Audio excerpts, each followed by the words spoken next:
Today I am at one of my most recently completed flips in Ottawa, Ontario. This is a semi-detached home. It is 1,800 square feet, 4 bedrooms upstairs, an unfinished basement, and we have completely transformed this house. I can't wait to show you what it looked like before and after.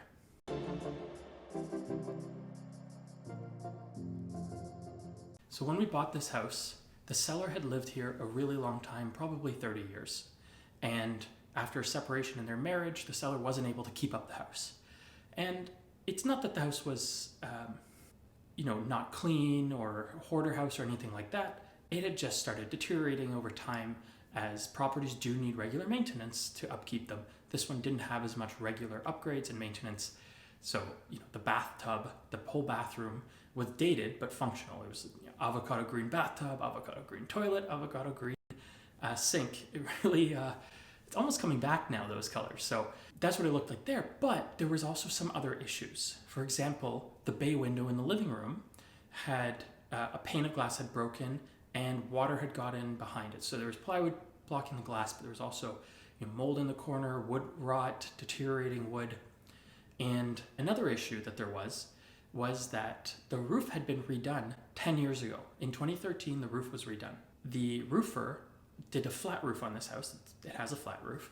However, basically the flat roof goes flat and then goes up a little bit, and there was aluminum flashing over the top of these little peaks along the side.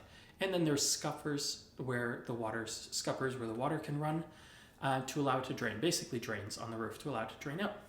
What was happening was, in the winter, for 10 years almost, 9-10 years, water was getting behind the aluminum flashing and freezing there. And then when it would melt, it would run down in the walls of the house.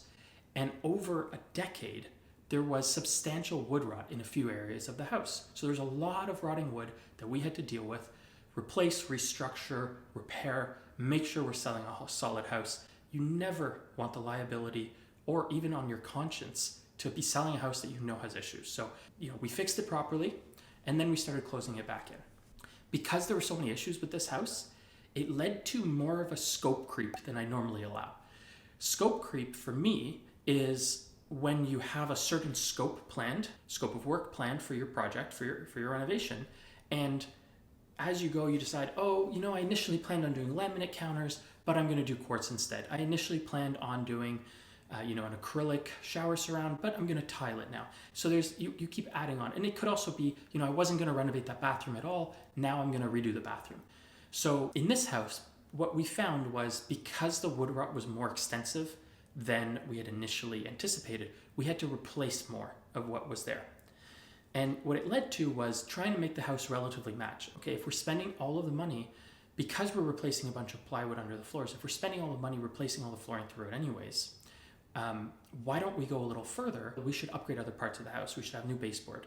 We should make sure, instead of painting the kitchen cabinets, let's replace the kitchen cabinets and then do new countertops. So it extended to a different scope. However, we were also wary of this and knew that if we're going to go further with the work, we have to make sure we're doing things that are adding enough value. It's not like we bought this planning to sell it for $500,000 and then we had an extra $50,000 worth of work, but we're still selling it for $50,000. No, we have an extra $50,000 worth of work, but now we're selling it for more than $550,000, more like closer to $600,000. So we might have spent an extra $50,000, but we're probably going to sell it for at least an extra $50,000 to $75,000 more.